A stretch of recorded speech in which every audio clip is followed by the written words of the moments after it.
तो welcome 12th class, स्वागत है आपका। आज के टॉपिक संयुक्त राष्ट्र संघ पुनर्गठन कह लो या पुनर्रचना कह लो, या ब्रैकेट में इसीलिए लिखा है कि आप कह सकते हो संयुक्त राष्ट्र में भारत की स्थिति।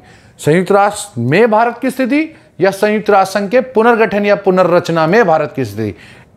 India's position in United Nations, या यूं भी कह सकते हो India's position in restructuring of UN या यूएनओ। देखो ये टॉपिक बहुत इंपॉर्टेंट है क्योंकि आपको पता है और नहीं पता है तो फिर बता रहा हूं।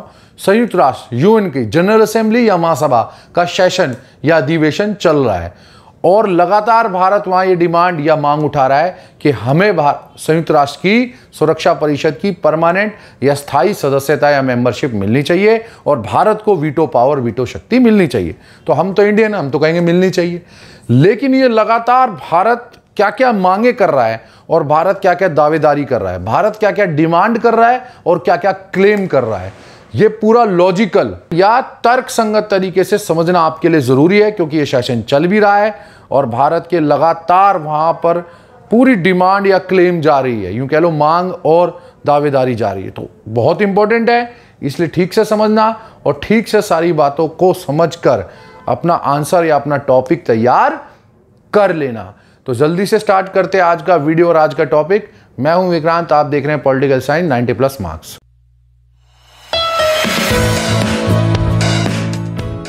तो भारत की यूएनओ या संयुक्त राष्ट्र संघ में डिमांड या मांगे क्या क्या हैं, डिमांड्स और मांगे क्या क्या है। तो सबसे पहली मांग है संयुक्त राष्ट्र संघ के पुनर्गठन। पुनर्गठन पुनर्रचना मतलब उसका दोबारा से रचना या फॉर्मेशन की जाए या रिस्ट्रक्चर या रिस्ट्रक्चरिंग की जाए, और ये डिमांड या मांग भारत करता है। देखो भारत का ये कहना है कि यूएन या संयुक्त राष्ट्र ये बना 1945 में, लेकिन उस वक्त की सिचुएशन या परिस्थितियां अलग थी। अब चल रहा है 2020 और आज की सिचुएशन और परिस्थितियां अलग है। उस वक्त जो देश शक्तिशाली थे जरूरी नहीं है कि वो उतने शक्तिशाली बचे हो, जैसे कि आप उदाहरण दे सकते हैं सोवियत संघ या यूएसएसआर का। ऐसे ही उस वक्त में जो देश कमजोर थे वो जरूरी नहीं है कि अब शक्तिशाली ना बने हो। इसका उदाहरण आप दे सकते हो इंडिया, या इंडिया के अलावा भी अगर आप देना चाहो तो ब्राजील, जर्मनी, ये उस वक्त इतने शक्तिशाली या पावरफुल नहीं थे, या इनकी सिचुएशन या परिस्थिति इतनी अच्छी नहीं थी जितनी अब हो चुकी है। इसलिए यूएनओ का मतलब संयुक्त राष्ट्र संघ का पुनर्गठन, रिस्ट्रक्चर होना चाहिए। किसके हिसाब से? 2020 की परिस्थितियों या सिचुएशन या सर्कमस्टांसेस और परिस्थितियों के अकॉर्डिंग या अनुसार दोबारा से पुनर्गठन या पुनर्रचना होनी चाहिए, और न्यू परिस्थितियां या सिचुएशंस को देखते हुए ये प्रैक्टिकली या व्यावहारिक होना चाहिए। ये जरूरी नहीं है कि आप सिर्फ लिखित में ऐसी बोल दो, नहीं भाई ऐसी कैसा रहेगा। ये प्रैक्टिकली या व्यावहारिक, प्रैक्टिकल ग्राउंड या व्यावहारिक धरातल पर बिल्कुल सही और अच्छा होना चाहिए, एकदम करेक्ट और गुड होना चाहिए। तभी भारत लगातार मांग कर रहा है कि यूएनओ या संयुक्त राष्ट्र का पुनर्गठन या रिस्ट्रक्चर किया जाए। यह भारत की सबसे बड़ी और पहली मांग है। अब बढ़ते हैं दूसरी मांग की तरफ। तो भारत की दूसरी डिमांड या दूसरी मांग संयुक्त राष्ट्र या यूएन में क्या है? अब मैं संयुक्त राष्ट्र संघ की जगह संयुक्त राष्ट्र और यूएन ही कर रहा हूं क्योंकि शॉर्ट फॉर्म में ही ऐसे बोला जाता है, तो थोड़ा जल्दी करने के लिए कर रहा हूं, तो मेरे साथ ही रहिएगा। यूएन में विकासशील, संयुक्त राष्ट्र में विकासशील डेवलपिंग देशों या कंट्रीज की संख्या या नंबर्स सबसे ज्यादा द मोस्ट है। द मोस्ट भी कितनी है? 2/3। संयुक्त राष्ट्र संघ के जितने भी मेंबर हैं उनमें 2/3, 2/3 कौन है? विकासशील डेवलपिंग कंट्रीज हैं। लेकिन इतनी ज्यादा होते हुए भी, मतलब 193 में से अगर तुम 2/3 करोगे तो ये लगभग 67 का दुगना कर दो, मतलब 135 के करीब, 130 से 135 देश, 132 135 देश कौन से बनते हैं? विकासशील या डेवलपिंग। लेकिन इतना होते हुए भी उनकी स्थिति या उनका स्थान, उनका प्लेस या उनकी सिचुएशन वहां कैसी है, नगण्य है। नगण्य है मतलब अनसिग्निफिकेंट है, उनकी कोई गिनती नहीं है, क्योंकि सारी शक्ति, सारी पावर्स, सारा डोमिनेंस, सारा प्रभाव विकसित देशों ने और शक्तिशाली देशों ने अपना जमा रखा है। मतलब संख्या या नंबर्स विकासशील या डेवलपिंग का ज्यादा है, लेकिन शक्ति, पावर विकसित या शक्तिशाली देशों का ज्यादा है, डेवलप्ड या पावरफुल कंट्री का ज्यादा है। तो भारत की मांग यह है कि अब क्योंकि हमारी संख्या ज्यादा है डेवलपिंग कंट्रीज की, लेकिन स्थान तो नगण्य है, इनको स्थान भी अच्छा मिले, इनकी स्थिति भी अच्छी हो, इनका प्लेस भी इनको प्रैक्टिकली अच्छा मिले, गुड प्लेस मिले इनको, और इनकी स्थिति या सिचुएशन भी यूएन सिक्योरिटी यूएन में या यूं कह लो यूएन के पूरे जितने भी अंग हैं वहां पर इनकी स्थिति सिचुएशन अच्छी हो, विकासशील देशों को उनका हक, उनका राइट मिले। भारत की दूसरी मांग, और भारत बहुत जोर से, मतलब ये कह लो ना कि बड़े लाउडली इस मांग को, डिमांड को उठा रहा है। अब बढ़ते हैं नेक्स्ट मांग की तरफ। तो भारत की तीसरी मांग या थर्ड डिमांड क्या है?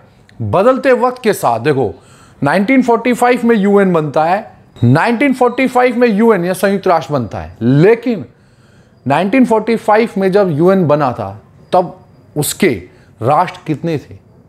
सिर्फ 51 राष्ट्रों ने उसके घोषणा पत्र पर साइन करे थे, या 51 देश या 51 कंट्रीज उसके संस्थापक एस्टेब्लिश राष्ट्र या नेशन बने थे। अगर आपने मेरा वो वीडियो नहीं देखा है संस्थापक राष्ट्र कितने थे तो वो जरूर देखना, आई बटन में लिंक छोड़ रहा हूं, बहुत इंपॉर्टेंट है वो भी।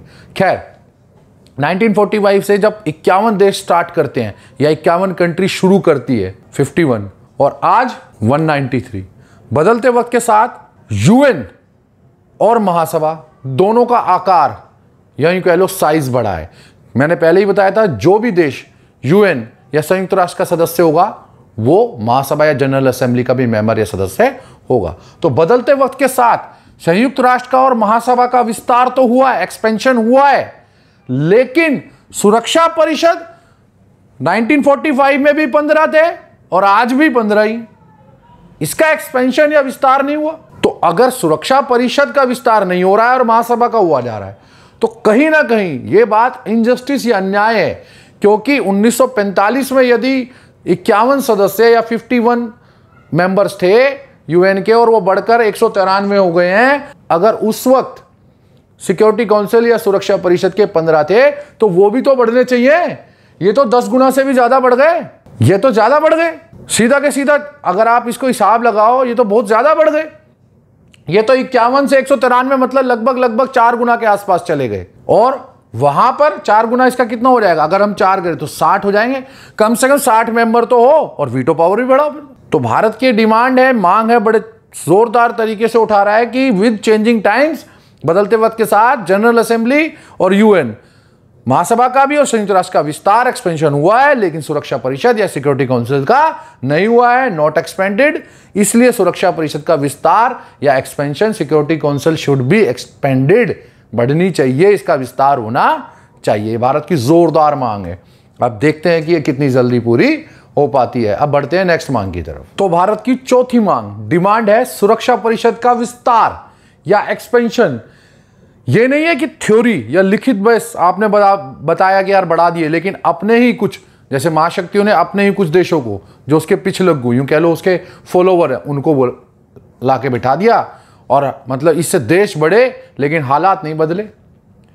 मतलब संख्या या नंबर्स तो बढ़े लेकिन हालात या परिस्थितियां या सिचुएशन या सर्कमस्टांसेस वैसे के वैसे हैं। मतलब विकासशील देशों की तो वैसी हालत रहेगी। तो सिर्फ सुरक्षा परिषद का विस्तार या एक्सपेंशन काफी नहीं है, उसका विस्तार व्यावहारिक धरातल, प्रैक्टिकल ग्राउंड पर भी होना चाहिए, should be on practical ground. और प्रैक्टिकल ग्राउंड क्या कहता है? डेमोक्रेटिक, लोकतांत्रिक तरीके से हो ये विस्तार या एक्सपेंशन। इसमें विकासशील देशों या डेवलपिंग कंट्रीज को भी उसका स्थान या प्लेस मिले। विकासशील देशों, डेवलप कंट्रियां या छोटी कंट्रियां या स्मॉल कंट्रीज या छोटे देश है जो कमजोर हैं, वीक है, उनको भी प्रॉपर इंसाफ, सही से न्याय मिले, जस्टिस मिले।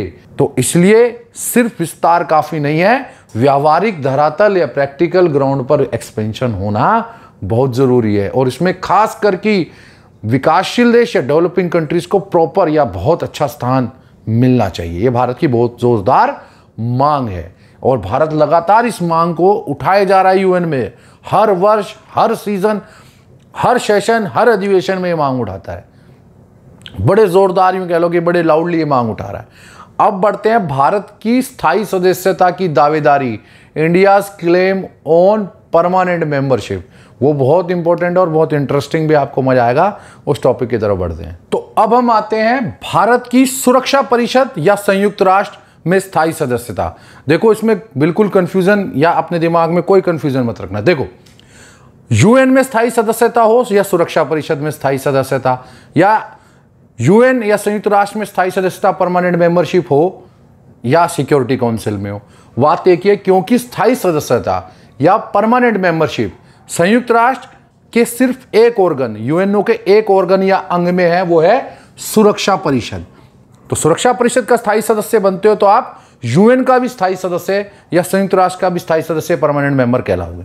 तो भारत की सुरक्षा परिषद या संयुक्त राष्ट्र में स्थायी सदस्यता या वीटो शक्ति, अब जो स्थायी सदस्य है वो वीटो शक्ति या वीटो पावर भी है। तो वीटो शक्ति या वीटो पावर की दावेदारी, India's claim for permanent member in UN या सिक्योरिटी काउंसिल, एक ही बात है। और उसके पीछे उसके यूएनओ में जो वीटो पावर भी साथ साथ मिलेगी, क्योंकि अगर आप परमानेंट मेंबर हो तो आप वीटो पावर भी हो।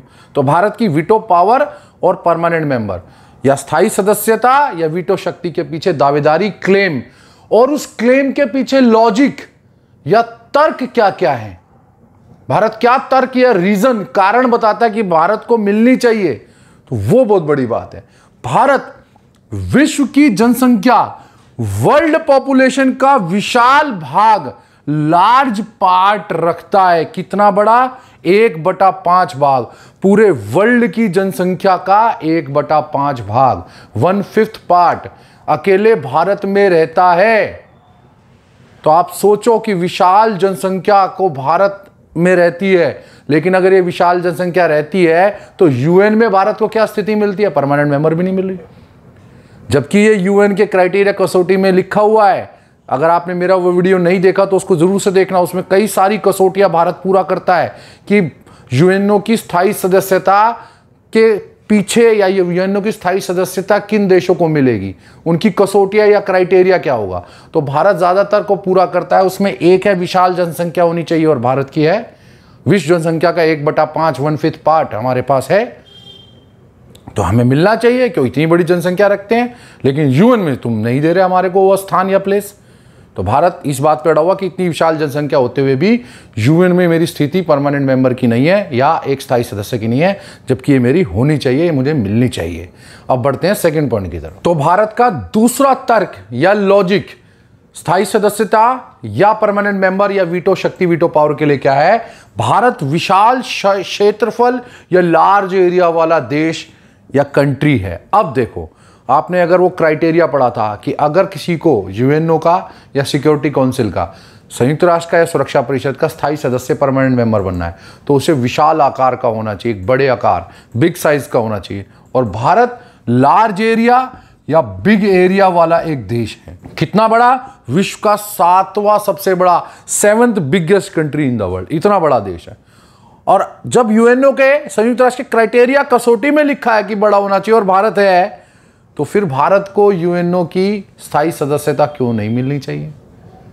मिलनी चाहिए। इसलिए भारत लगातार कहता है कि भाई देखो, जो आपकी कसौटी है, क्राइटेरिया है, मैं उस पर खरा उतर रहा हूँ। 7वां बड़ा देश है, 7,500 किलोमीटर की मेरी समुद्री रेखा है, और मैं इतना बड़ा आकार, इतने बड़े क्षेत्रफल या इतने बड़े साइज या और एरिया को रखता हूँ, तो मैं कसौटी क्राइटेरिया को भी पूरा करता हूँ।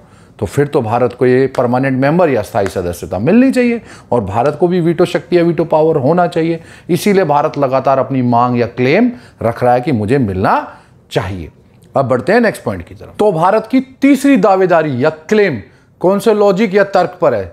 भारत विश्व का सबसे बड़ा डेमोक्रेटिक या लोकतांत्रिक देश है, वर्ल्ड बिगेस्ट डेमोक्रेटिक कंट्री या विश्व की सबसे बड़ा लोकतंत्र। देखो, जब आपने पढ़ा था या मैंने आपको पढ़ाया था कि संयुक्त राष्ट्र का स्थायी सदस्य या यूएनओ का परमानेंट मेंबर डेमोक्रेटिक होना चाहिए या लोकतांत्रिक होना चाहिए। तो भारत ना केवल लोकतांत्रिक है, विश्व का सबसे बड़ा लोकतांत्रिक देश है। India is not only democratic, world's biggest democratic country in the world. तो इस हिसाब से अगर लोकतांत्रिक देश ही स्थायी सदस्य हो सकता है या डेमोक्रेटिक कंट्री ही परमानेंट मेंबर हो सकती है, तो भारत तो विश्व की सबसे बड़ी डेमोक्रेटिक या वर्ल्ड की सबसे बड़ी डेमोक्रेटिक या विश्व का सबसे बड़ा लोकतांत्रिक देश है। अब दूसरी बात क्या थी? मानव अधिकारों का सम्मान करना चाहिए। भारत मानव अधिकारों का सम्मान करता है, ना केवल सम्मान करता है, भारत में मौलिक अधिकार संविधान द्वारा हर नागरिक को समान रूप से दिए गए हैं। India respects human rights, not only respects, Bharat में फंडामेंटल राइट्स हर सिटीजन को इक्वली दिए गए हैं। और यह सबसे बड़ी बात है कि इतने बड़े देश में सभी लोगों को, सभी सिटीजन्स को मौलिक अधिकार, फंडामेंटल राइट्स दिए गए हैं। तो भारत विश्व में वो देश भी है जो सबसे बड़ा लोकतंत्र भी है, और वो देश भी है लोकतंत्र में मानव अधिकार, ह्यूमन राइट्स सबको बराबर समान रूप से दिए भी हैं, और भारत उनका सम्मान भी करता है। यही कारण है जब मानव अधिकार परिषद 2006 में बनी, ह्यूमन राइट्स कमीशन 2006 में बनाया गया, तब भारत भी उसका मेंबर या सदस्य बना, क्योंकि भारत में सभी लोगों को मानव अधिकार भी मिलते हैं और मौलिक अधिकार भी मिलते हैं। तो ये सबसे बड़ी बात है। इसीलिए भारत अपना लॉजिक या तर्क देता है कि भारत को, ये मांग भी रखता है कि भारत को स्थायी सदस्यता, परमानेंट मेंबरशिप मिलनी चाहिए। अब बढ़ते हैं नेक्स्ट पॉइंट की तरफ। तो अब हम आते हैं भारत के दावेदारी या क्लेम के चौथे पॉइंट की तरफ। भारत ने संयुक्त राष्ट्र या यूएन के सभी अभियानों में, इन ऑल मिशंस, सक्रिय योगदान, एक्टिव कंट्रीब्यूशन, इस योगदान के साथ अगर आप चाहो तो सहयोग भी लिख सकते हो, कोऑपरेट किया है या दिया है।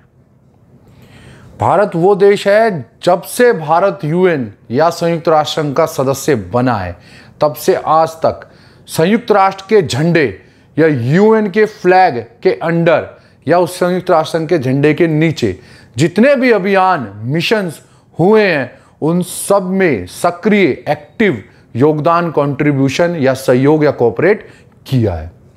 इसका एग्जाम्पल भी मैं आपको साथ साथ इसलिए लिखा है, विद एग्जाम्पल लिखना है आपको।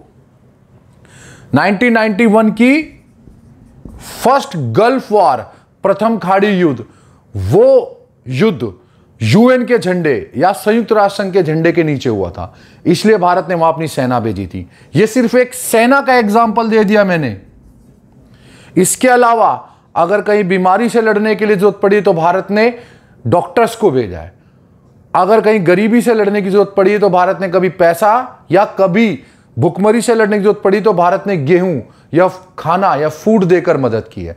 मतलब भारत ने आज तक यूएनओ के कहीं भी मतलब पूरे विश्व में कहीं भी, anywhere in the world, any type of mission, किसी भी प्रकार के अभियान में जितना भी योगदान यूएन ने कहा है उतना योगदान दिया, और हमेशा सक्रिय योगदान, एक्टिव योगदान या एक्टिव कंट्रीब्यूशन किया है। यह बहुत बड़ी बात होती है कि आज तक यूएन में कभी भी भारत के खिलाफ कोई ये नहीं बोल पाया कि भाई यूएन ने ये काम या जिम्मेदारी, कोई वर्क या रिस्पॉन्सिबिलिटी भारत या इंडिया को दी थी और भारत ने पूरा नहीं करी। भारत ने हर वो जिम्मेदारी या रिस्पॉन्सिबिलिटी, पूरी जिम्मेदारी भी ऐसे पूरी करी है कि पूरी सहयोग, कोऑपरेट सबको किया है।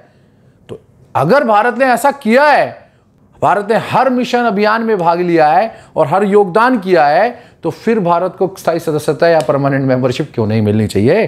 फिर तो मिलनी चाहिए। इसीलिए भारत ये भी कहता है कि भाई देखो 1945 से आज तक हर योगदान दिया है, तो अब मैं इसका हकदार या मैं इसका अधिकार या राइट रखता हूं। अब बढ़ते हैं नेक्स्ट पॉइंट की तरफ। नेक्स्ट पॉइंट भारत की दावेदारी या क्लेम का। अगर आपने मेरा वाला वीडियो नहीं देखा है तो मैं फिर से कह रहा हूं, जरूर से देखना, उसका आई बटन में लिंक छोड़ा है कि यूएनओ की स्थायी सदस्यता या परमानेंट मेंबरशिप के लिए कौन कौन सी क्राइटेरिया या कसौटियां हैं। तो भारत उस कसौटी का एक था कि एक आर्थिक शक्ति होना चाहिए। वो देश जो सुरक्षा परिषद या सिक्योरिटी काउंसिल में परमानेंट मेंबर या स्थायी सदस्य या वीटो शक्ति, वीटो पावर बनना चाहता है, वो एक बड़ी आर्थिक शक्ति होना चाहिए। तो भारत विश्व की उभरती हुई आर्थिक शक्ति है, ना केवल उभरती हुई आर्थिक शक्ति है, उभरती हुई बड़ी आर्थिक शक्ति है। वर्ल्ड्स राइजिंग या यूं कह लो बिग राइजिंग इकोनॉमिक पावर है। उभरती हुई बड़ी आर्थिक शक्ति है, बिग इकोनॉमिक राइजिंग पावर है वर्ल्ड में, बहुत बड़ी। कितनी बड़ी? 5वीं बड़ी अर्थव्यवस्था या इकोनॉमी है भारत की विश्व में। लेकिन अगर अर्थव्यवस्था तो 5वीं बड़ी, इकोनॉमी तो 5th लार्जेस्ट हो गई हमारी। लेकिन अगर यूएनओ में 5 स्थायी सदस्य है तो भारत को 5वें स्थान से ही दे दो, क्योंकि कसौटी या क्राइटेरिया में क्या था स्थायी सदस्यता परमानेंट मेंबरशिप की, कि वो एक बड़ी आर्थिक शक्ति होना चाहिए। तो भारत तो उभरती हुई 5वीं बड़ी अर्थव्यवस्था या 5वीं बड़ी इकोनॉमी या आर्थिक शक्ति बन चुका है, और आने वाले समय में तीसरी बन जाएगा 2024-25 तक। 3rd नंबर की इकोनॉमी अर्थव्यवस्था होगा भारत। ऐसे में भारत कह रहा है कि भाई कसौटी है, बड़ी आर्थिक शक्ति होना चाहिए, क्राइटेरिया है, तो भारत उस कसौटी या क्राइटेरिया पर खरा उतरता है। तो अगर क्राइटेरिया पूरा करता है तो भारत की दावेदारी है, क्लेम है कि भाई आप हमारे को परमानेंट मेंबरशिप या स्थायी सदस्यता और वीटो पावर तो दो। इसके साथ साथ भारत एक यूएनओ के बजट में अपना हिस्सा या जितना भी कंट्रीब्यूशन है पूरा भी देता है और ईमानदारी के साथ भी देता है, पेज फुल विद ऑनेस्टी। देखो, यूएनओ का अपना बजट है, यूएन का अपना बजट है, संयुक्त राष्ट्र संघ का अपना बजट है, पैसे आते हैं बजट में, लेकिन उसके पास कहां से आएंगे? उसके सदस्य राष्ट्र, उसके मेंबर कंट्रीज उसको हिस्सा देते हैं। सबका अपना अपना है। अमेरिका का ज़्यादा है भाई, बड़ी अर्थव्यवस्था है, जापान का भी ज़्यादा है, ऐसे ही सब देशों का हिस्सा बांटा हुआ है। हिस्सा मतलब पार्ट, भाई आप इतना कंट्रीब्यूट या योगदान करेंगे। तो भारत ये कहता है कि आज तक यूएनओ ने जितना बजट में हिस्सेदारी या पार्टनर जितनी भी आपने मेरे से हिस्सेदारी मांगी है, उतना कंट्रीब्यूशन या योगदान भारत ने ना केवल दिया है बल्कि ईमानदारी के साथ दिया है। पूरा भी दिया है अपना बजट में हिस्सा, और ईमानदारी के साथ भी दिया है। Not even paid full, with honesty we have paid all the part of our contribution कह लो, और कंट्रीब्यूशन कह लो या उसका हिस्सा कह लो, भारत ने बजट में पूरा योगदान बड़ी ईमानदारी के साथ दिया है। और आज तक एक भी किस्त कह लो इंस्टॉलमेंट भारत की, कहते हैं ना वो बैंक से लोन लिया इंस्टॉलमेंट नहीं मिली, नहीं, भारत ने ऐसा कभी नहीं किया।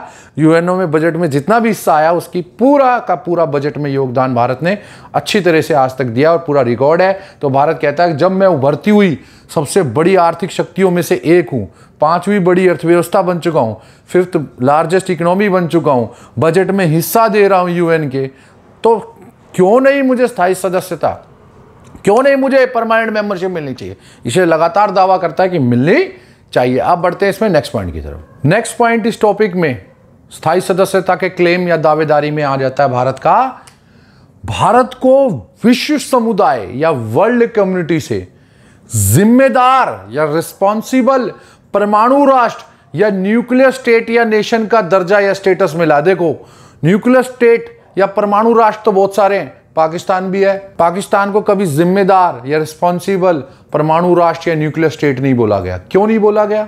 क्यों? बात में कहता है कि अगर भारत से कोई भी बात हुई ना तो मैं परमाणु बम गिरा दूंगा। जैसे उसके यहाँ दिवाली पे बम, हमारे यहाँ दिवाली पे पटाखे जलाते हैं तो वो सोचता है परमाणु बम भी ऐसी कोई चीज़ ऐसी फेंक देगा। नॉर्थ कोरिया, उत्तर कोरिया, वो लगातार परमाणु परीक्षण करता रहता है। कभी भी मन करता है उसको, किसी को भी धमकी दे देता है कि नहीं भाई देखो अमेरिका कोई बात हुई तो मैं परमाणु बम गिरा दूंगा। चलो अमेरिका तक तो उसकी मिसाइल नहीं जा रही, लेकिन नॉर्थ कोरिया कहता है मैं साउथ कोरिया या जापान पे गिरा दूंगा। तो मतलब होना काफी नहीं है आपके पास परमाणु शक्ति। इट्स नॉट इनफ कि यू हैव न्यूक्लियर पावर, आप कितनी जिम्मेदारी रिस्पॉन्सिबिलिटी के साथ उसको रखे हुए हैं अपने पास, ये बड़ी बात है। भारत ने आज तक परमाणु राष्ट्र बनने के बाद से लेकर आज तक कभी भी आप देखो 1998 में उसको पूरी तरह से, हालांकि भारत ने 1974 में ही पहला परमाणु परीक्षण या न्यूक्लियर टेस्ट कर लिया था, पर वो एक पीसफुल शांतिपूर्ण टेस्ट या परीक्षण था। 98 में भारत ने अपने जो 5 परमाणु बम या परमाणु हथियारों का, परमाणु शक्ति का या न्यूक्लियर बॉम्ब या न्यूक्लियर टेस्ट किया था, तब भारत को पूरी तरह से एक न्यूक्लियर स्टेट या परमाणु राष्ट्र का दर्जा मिल गया। लेकिन उसके बाद भी आज तक भारत के पास जितने भी परमाणु हथियार है, भारत ने कभी नहीं बोला कि भैया मैं तेरे ऊपर परमाणु हथियार गिरा दूंगा या कुछ कर दूंगा। भारत ने यहाँ तक कहा है कि भारत के पास जितनी भी परमाणु शक्ति या परमाणु हथियार है, जितनी भी न्यूक्लियर पावर या न्यूक्लियर बॉम्ब हैं, वो केवल भारत की सुरक्षा या भारत की सिक्योरिटी के लिए हैं। इसके अलावा भारत कभी इनका प्रयोग नहीं करेगा, सुरक्षा या सिक्योरिटी। इसलिए वर्ल्ड कम्युनिटी, विश्व समुदाय ने भारत को एक जिम्मेदार, रिस्पॉन्सिबल परमाणु राष्ट्र का दर्जा दिया है। यह भी नहीं करता, जैसे पाकिस्तान के पास परमाणु हथियार की तकनीक कहां से आई? साइंटिस्ट तो है नहीं उनके पास, परमाणु तकनीक ले आए सब चाइना से, उन्होंने मांग के भी क्या चाइना ने उनको दी ताकि इंडिया पे और प्रेशर आए। तो इस तरीके से देखो तो भारत ने कभी भी तकनीक अपने पास तो रखी, लेकिन किसी को यूं नहीं बनाकर बेचना शुरू कर दिया। बहुत सारे देश है खरीद लेंगे, पर भारत कभी भी गैर जिम्मेदाराना, नॉन रिस्पॉन्सिबल बिहेव या व्यवहार नहीं करता है, इसीलिए उसको रिस्पॉन्सिबल, जिम्मेदार बोला गया है। और जो परमाणु शक्ति है, न्यूक्लियर पावर है, और एक देश उस रिस्पॉन्सिबल भी है, जिम्मेदार भी है, उसको वर्ल्ड कम्युनिटी, विश्व समुदाय ने जिम्मेदार राष्ट्र भी बोल दिया, रिस्पॉन्सिबल नेशन भी बोल दिया। तो ऐसे में एक बड़ी शक्ति, न्यूक्लियर स्टेट, न्यूक्लियर पावर, परमाणु देश, परमाणु शक्ति और एक जिम्मेदार होने के है, तो उसे क्यों नहीं दे रहे तुम स्थायी सदस्यता या परमानेंट मेंबरशिप, वीटो पावर क्यों नहीं दे रहे?